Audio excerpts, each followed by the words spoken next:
मैं तो तब की बात कर रहा हूं जब न दिन था न रात, जब न धरती थी न आकाश, जब न सूर्य था न चंद्रमा, न ऊंचाई थी न नीचाई। ये समय और भूमंडल के जन्म से बहुत पहले की बात है। तब केवल एक शून्य था। प्रकाश और अंधकार दोनों ही एक क्षितिजों के साथ। इस शून्य का कोई रंग नहीं था, क्योंकि रंगों ने तो बहुत बाद में जन्म लिया। मैं उस शून्य का परिचय कैसे करूं? क्योंकि परिचय शब्दों की मांग करता है, और मैं भाषाओं के बनने से पहले की बात कर रहा हूं। तब की बात जब कुछ नहीं था, कुछ भी नहीं था, बस एक स्वर था जो सन्नाटे के उस अथाह सागर में बह रहा था। सन्नाटा, जिसका न कोई रंग न रूप, उसके विषय में सोचना भी संभव है, क्योंकि सोच तो सीमित है, समय की दूरी से बनी हुई। ब्रह्मांड की सीमा रेखा के बाहर जा नहीं सकते। इसलिए हे मानव जाति, अपनी सोच की चौखट पर बैठकर और आंखें बंद करके देख, और मन के कान लगाकर सुन। मैं आदिनाथ हूं, आदिस्वर हूं, आदिपति हूं। मैं सर्वशक्तिमान महेश्वर सदाशिव जी का पुत्र हूं। महेश्वर शिव जी सृष्टि के नियामक हैं। आदिदेवता सर्वशक्तिमान महेश्वर सदाशिव जी का सात्विक रूप, जो पंचानन है, उस स्वरूप का प्रत्यक्ष दर्शनार्थ में स्मरण करता हूं। ओम नमः शिवाय।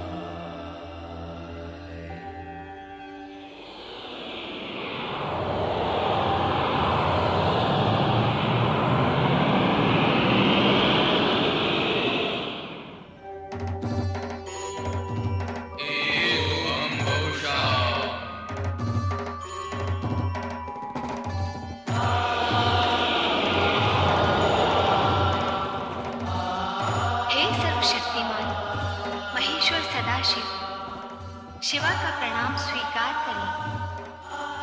हे आदि शक्ति, मैंने तुम्हारा निर्माण नहीं किया, मैं तुम्हारा सृष्टा हूं।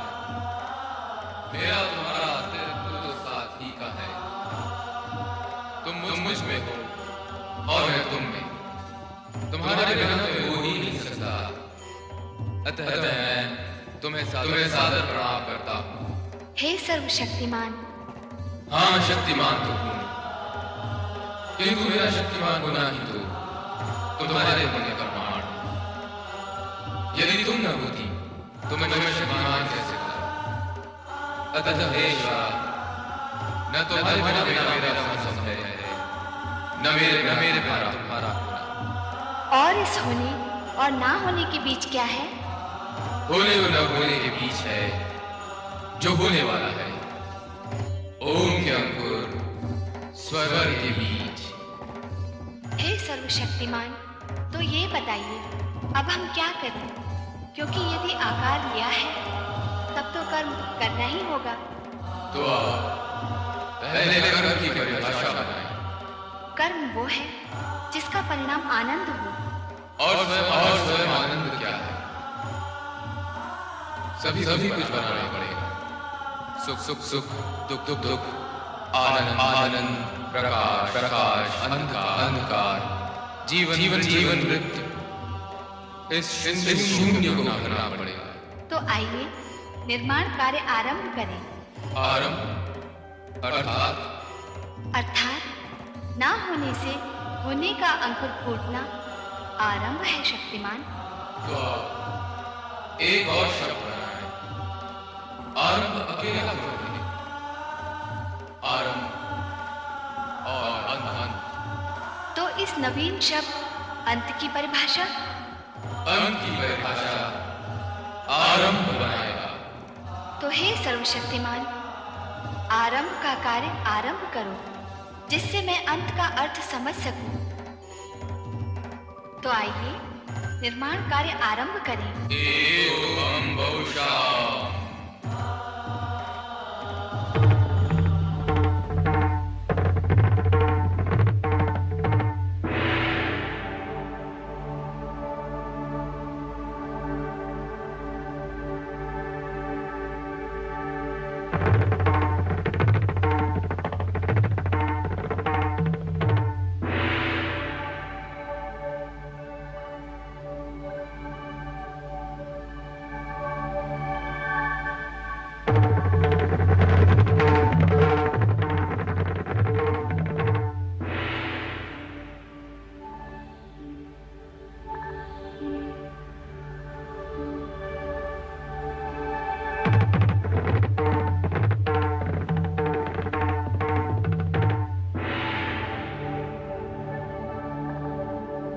इस प्रकार संपूर्ण वातावरण में व्याप्त शून्यता को भरने के लिए देवादिदेव शिव और मां शिवा ने आकाश, वायु, अग्नि, जल, पृथ्वी एवं ग्रह नक्षत्रों की रचना की।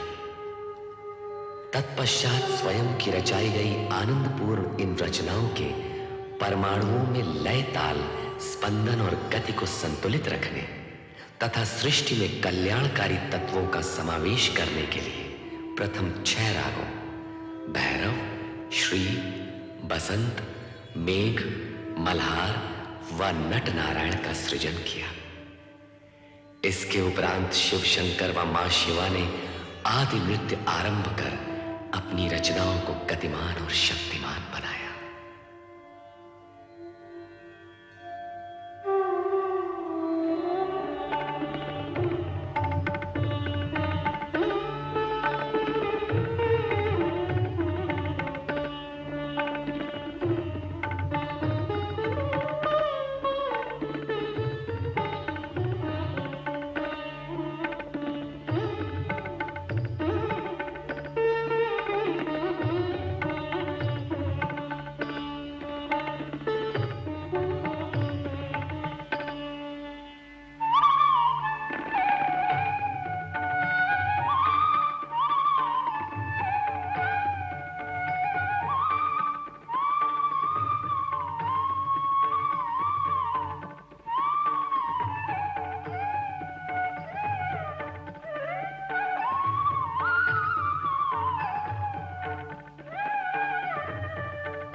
नमः शिवाय। ओम नमः शिवाय। हम कौन हैं? हमारा जन्मदाता कौन है? यही प्रश्न हम भी कर रहे हैं कि हम कौन हैं, हम कैसे प्रकट हुए हैं, हमें किसने उत्पन्न किया है, हमारा कार्य क्या है, दायित्व क्या है। हमारे मन में भी ये इच्छा जागृत हो रही है कि हमारा कर्म और कर्तव्य क्या है।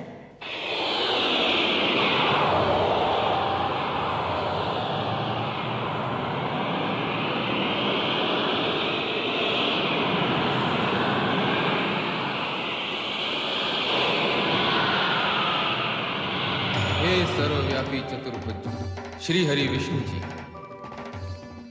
कमल के आसन पर प्रकट होने वाले श्री ब्रह्मा जी, आप दोनों मुझ सदाशिव की सृष्टि कामना से उत्पन्न हुए हैं।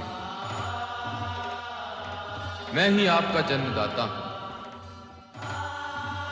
यदि अपने अन्य प्रश्नों के समाधान के इच्छुक हो तो इस ज्योति स्तंभ के आदि अंत का संधान कीजिए, मेरे स्वरूप में प्रवेश कीजिए, मेरे ओर छोर का पता लगाइए।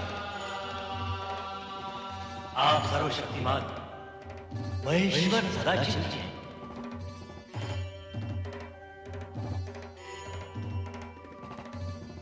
ये ज्योति स्तंभ आप ही का स्वरूप है, तो हम इसमें प्रवेश करके इसके आदि अंत का अन्वेषण करेंगे। ओम नमः शिवाय।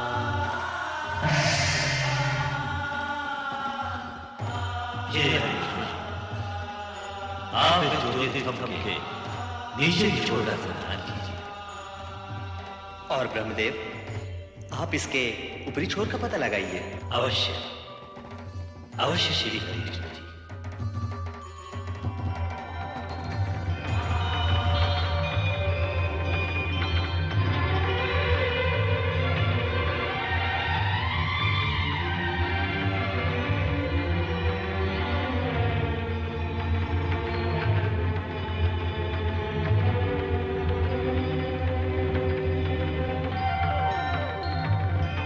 सर्वशक्तिमान महेश्वर सदाशिव जी के ज्योति स्वरूप के आदि अंत का संधान करते हुए श्री ब्रह्मा जी और श्री हरि विष्णु जी की यात्रा निरंतर चलती रही।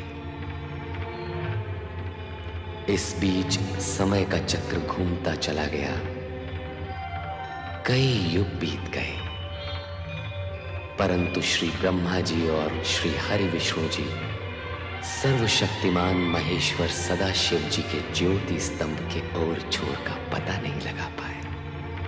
जल क्या, थल क्या, आकाश क्या, क्या अंतरिक्ष, जहां भी देखो वही आदिदेव श्री सदाशिव की ज्योति स्वरूप से माया का विस्तार दिखता है, जिसका ओर छोर पाना असंभव है, नितांत असंभव। अंत में दोनों अपने प्रस्थान बिंदु की ओर मुड़े और एक स्थान पर उनकी भेंट हुई। ब्रह्मा जी, ऐसा प्रतीत होता है कि सर्वशक्तिमान महेश्वर सदाशिव अनादि अनंत हैं। तब तो हमें संधान यात्रा छोड़कर सर्वशक्तिमान महेश्वर श्री सदाशिव से निरंतर करना होगा।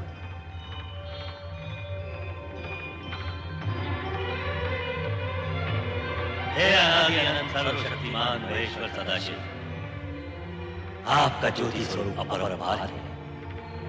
हम आपके आदि अंत का पता लगाने असमर्थ हैं। हे ज्योति स्वरूप सर्वशक्तिमान महेश्वर सदाशिव जी, आप हमें अपने स्वरूप का ज्ञान कराइए। श्री ब्रह्मा जी, श्री हरि विष्णु जी, मुझसे ही उत्पन्न आप दोनों अब तक मेरे स्वरूप से अनभिज्ञ हैं, परिचित नहीं हैं, अपरिचित हैं। मेरी ज्योति में पहुंचकर भी आपके अंतर का अंधकार दूर नहीं हुआ। इस अंधकार को मिटाने के लिए हमें क्या करना होगा सदाशिव जी? हमारे अज्ञान अंधकार को मिटाने का उपाय बताइए महेश्वर सदाशिव जी। मेरे स्वरूप का दर्शन पाने के लिए अखंड रूप से मेरा ध्यान करते हुए आप दोनों तप कीजिए। तप ही समस्त कार्यों का साधन है। जो आज्ञा। हे सर्वशक्तिमान महेश्वर सदाशिव जी, अब हम तप करके ही आपको प्राप्त करेंगे। अवश्य महेश्वर सदाशिव जी, हम यही करेंगे। तप करने से आपकी दृष्टि निर्मल होगी और तब मैं साक्षात प्रकट होकर आपका मार्गदर्शन करूंगा। अब आप दोनों तप में लीन हों। ओम नमः शिवाय। ओम नमः शिवाय। ओम नमः शिवाय। ओम नमः शिवाय।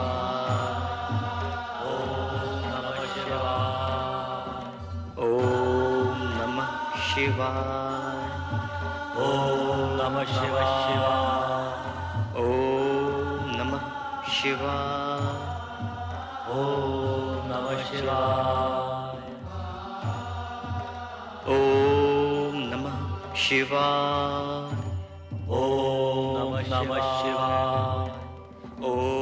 ओम नमः शिवाय। ओम नमः शिवाय। ओम नमः शिवाय। ओम नमः शिवाय। ओम नमः शिवाय। ओम नमः शिवाय। ओम नमः शिवाय।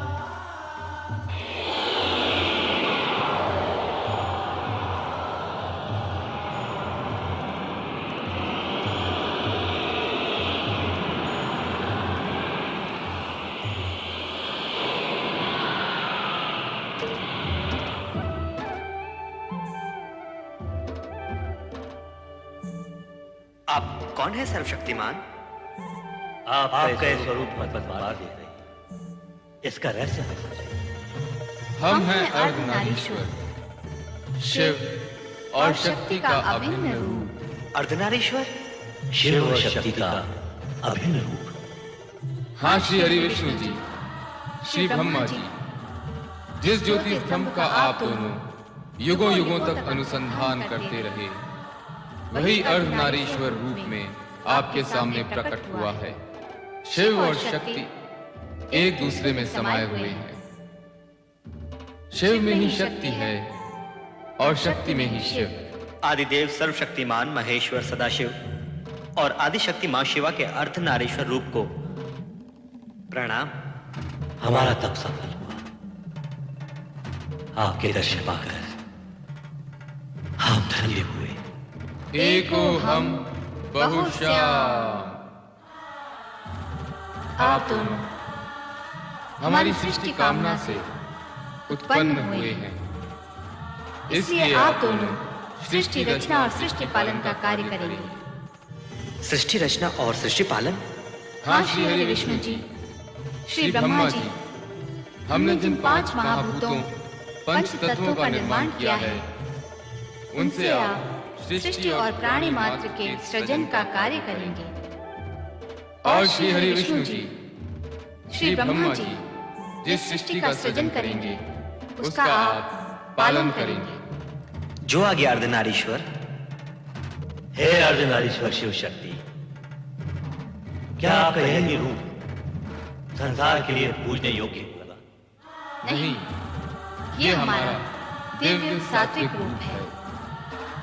शिव का संसारियों के लिए पूज्य रूप सृष्टि रचना के पश्चात कैलाश पर प्रकट होगा। और आदिशक्ति? शक्ति का रूप जानने के लिए आपको सृष्टि रचना होने तक प्रतीक्षा करनी होगी। अब आप दोनों अपना अपना कार्य प्रारंभ कीजिए।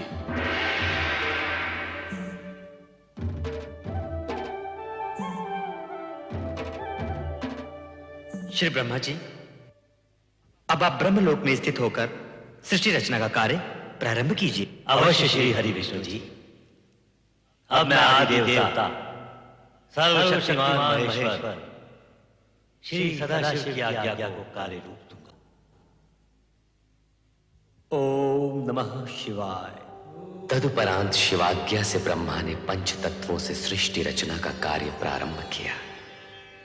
सर्वप्रथम उन्होंने ऊर्ध्व आकाश में स्वर्गलोक की उत्पत्ति की। स्वर्गलोक के सिंहासन पर स्वर्ग के स्वामी देवराज इंद्र के साथ उनकी सहधर्मिणी इंद्राणी शचित हुई। साथ ही प्रकट हुए इंद्र के सहायक देवता जो अमित शक्ति के धारक थे और स्वर्ग की सुंदर अप्सराएं। स्वर्ग रचना के पश्चात ब्रह्मदेव ने 7 समुद्रों से घिरी सप्तद्वीप पृथ्वी की रचना की। ये पृथ्वी पर्वतों, वृक्ष, लताओं और झरनों से पूर्ण थी। पृथ्वी पर भांति भांति के जीव जंतु, पशु पक्षी वन प्रदेशों में प्रकट हुए। स्वर्गलोक तथा पृथ्वी लोक की रचना के पश्चात ब्रह्मा ने पाताल लोक तथा नरक की स्थापना की। पाताल लोक के साथ ही वहां रहने वाले असुरों की उत्पत्ति हुई। तत्पश्चात ब्रह्मा ने सप्तर्षि वशिष्ठ, मारीच, अत्रि, अंगिरा, पुलह, क्रतु तथा पुलत्स्य प्रकट किए। ओम नमः शिवाय। ओम नमः शिवाय। ओम नमः शिवाय। ओम नमः शिवाय। ओम नमः शिवाय। ओम नमः शिवाय। ओम नमः शिवाय। ओम नमः शिवाय। ओम नमः शिवाय। ओम नमः शिवाय। ओम नमः शिवाय। ये सातों ऋषि मंत्रकर्ता, ऐश्वर्यवान, दिव्य दृष्टिधारी, दीर्घायु आदि गुणों से युक्त, धर्म का साक्षात्कार कराने वाले तथा गोत्रों की उत्पत्ति करने वाले ऐसे 7 गुणों से परिपूर्ण थे। हे सप्तऋषियों, अब नवमंडल में अपना अपना स्थान ग्रहण करके विधि द्वारा निर्मित कार्य प्रारंभ कीजिए।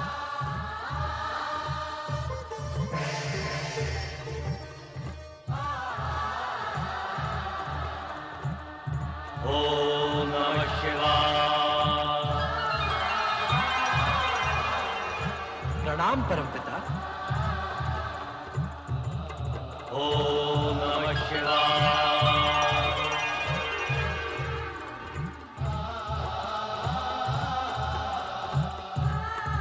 हमारे लिए क्या आज्ञा है ब्रह्मदेव? कामदेव, तुम्हारा कार्य होगा जुगलों में कामेच्छा उत्पन्न करना। और वसंत, तुम प्रकृति में सौंदर्य प्रकट करोगे। सृष्टि की रचना के लिए यह अति आवश्यक अंग है।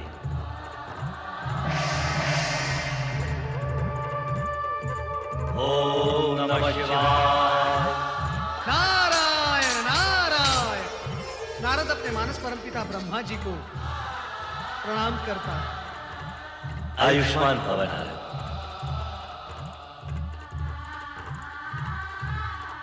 तुम श्री हरि विष्णु के परम भक्त के रूप में प्रसिद्ध होकर संसार में धर्म और भक्ति का प्रचार करते हुए संसारियों की उलझी हुई समस्याएं सुलझाओगे।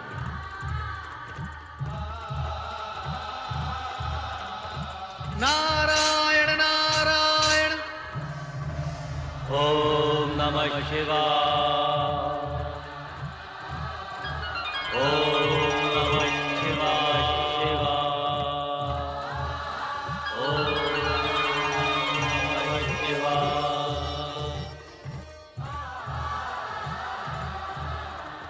सृष्टि में प्रकट होने वाले प्रथम पुरुष तुम मनु महाराज के नाम से जगत में प्रसिद्ध होगे। और सृष्टि में प्रकट होने वाली प्रथम नारी संसार तुम्हें शतरूपा के नाम से सदा स्मरण करेगा। हमारे लिए क्या आज्ञा है परमपिता? आप दोनों वैदिक तथा सनातन धार्मिक विधि के अनुसार एक दूसरे को पति पत्नी के रूप में स्वीकार करके मैथुनी सृष्टि द्वारा प्रजोत्पत्ति का कार्य प्रारंभ कीजिए। जैसी आपकी आज्ञा परमपिता। ओम नमः शिवाय।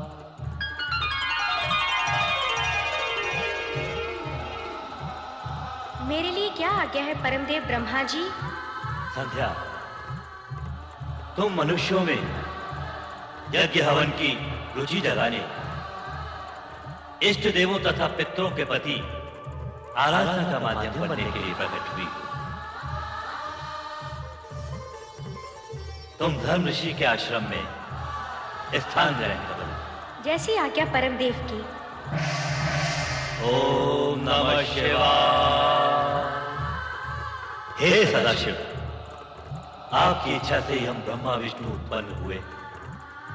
सारी सृष्टि समष्टि प्रकट हुई। आप ही समस्त ज्ञान विज्ञान, कला नृत्य, संगीत और विद्याओं के आदि स्रोत हैं।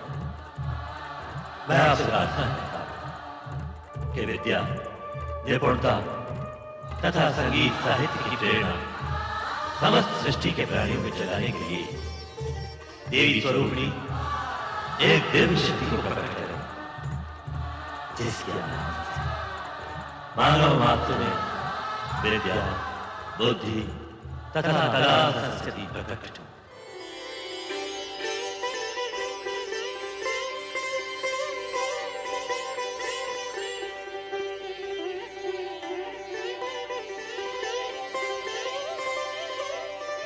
सृष्टि के सज्जनकर्ता ब्रह्मा जी, आपकी तथा सदाशिव की इच्छा से मैं वीणा पाणी सरस्वती आपके सन्मुख प्रकट हुई हूँ। मेरे लिए क्या आज्ञा है? हे महादेवी सरस्वती, इस सृष्टि में कला संगीत, ज्ञान विज्ञान एवं समस्त विद्याएं तुम्हारी उपासना से सिद्ध होंगी। जिज्ञासा ही मानवता को विद्या प्रदान करती है। मेरी यही कामना है। सृष्टि के सृजनहार ब्रह्मा जी की इच्छा का आदर अवश्य करूंगी। इस प्रकार ब्रह्मा सृष्टि की रचना में इतने आत्मविभोर हो गए कि वे अपने मानस में उत्पन्न अपने पुत्र दक्ष को प्रकट करना सर्वथा भूल गए।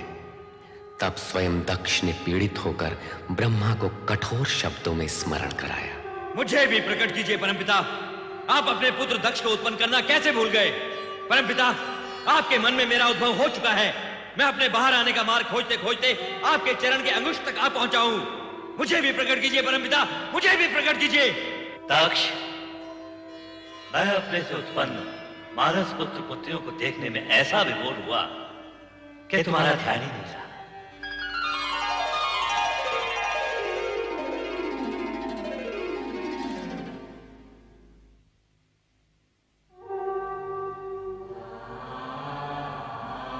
मेरे मानस पिता ब्रह्मा जी, मैं दक्ष प्रजापति सर्वप्रथम प्रकट होने का अधिकारी था, परंतु आपने मेरी उपेक्षा की।